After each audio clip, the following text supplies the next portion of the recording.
बिस्मिल्लाहिर्रहमानिर्रहीम। अस्सलाम वालेकुम। मरियम्स किचन डायरी में आप सबको खुश आमदीद।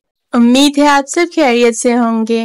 बेसन वाले आलू तो सबको बहुत पसंद होते हैं, लेकिन आज मैं आपके साथ बहुत ही नए और बहुत ही मजेदार यूनिक स्टाइल के आलू की रेसिपी लेकर आई हूँ। जल्दी से रेसिपी स्टार्ट करते हैं। आपने कंप्लीट देखनी है। एक बाउल के अंदर 1 कप बेसन कर ले लिया है। इसमें हाफ टी स्पून नमक, हाफ टी स्पून लाल मिर्चों का पाउडर, हाफ टी स्पून हल्दी डालकर इसमें half teaspoon garam masala powder, half teaspoon chilli flakes और हाफ टी स्पून जीरा डाल दिया है।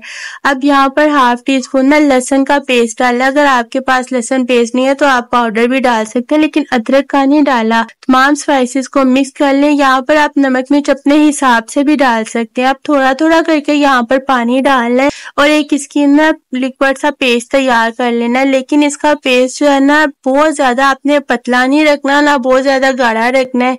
इस तरह का रखना है कि आलू के ऊपर इसकी लेयर बहुत अच्छी सी ठहर जाए, तो इतना थिक आपने इसको रखना है। अब ये आलू इतने ब्रिक ब्रिक स्लाइस करके इसको 15 मिनट के लिए ना पानी में भिगो के रख दिया था। बाद में पानी का निकाल के स्ट्रेनर में डाल दिए थे आलू। अब ये देखिए आलू के स्लाइस को लेकर तो उस पर पहले अच्छी तरह यहाँ पर आपने लिक्विड वाले बेसन का कोट करना है।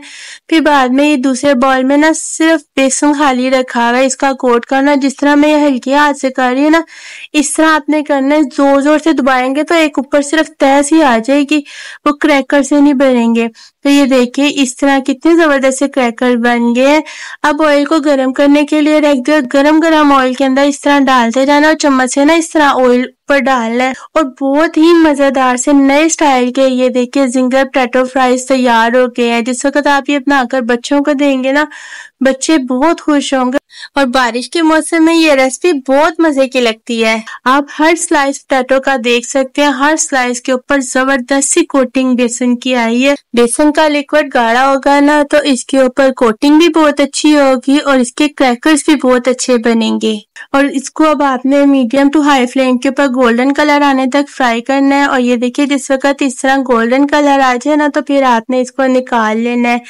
बहुत ही मजेदार से क्रिस्पी से कुरकुरे से क्रैकर्स वाले हमारे जिंगर पोटैटो फ्राइज तैयार हो गए हैं। और मजे की बात तो ये है कि ये ठंडे होने के बाद भी अंदर से नरम और बाहर से फुल क्रिस्पी रहेंगे। जल्दी से आप ये मजेदार सी रेसिपी ट्राई कीजिए और फिर कमेंट्स में मुझे बताइए कि आपको ये रेसिपी कैसी लगी है। मुझे सपोर्ट करने के लिए मेरी वीडियोस को ज्यादा से ज्यादा फैमिली और फ्रेंड्स में शेयर कीजिए।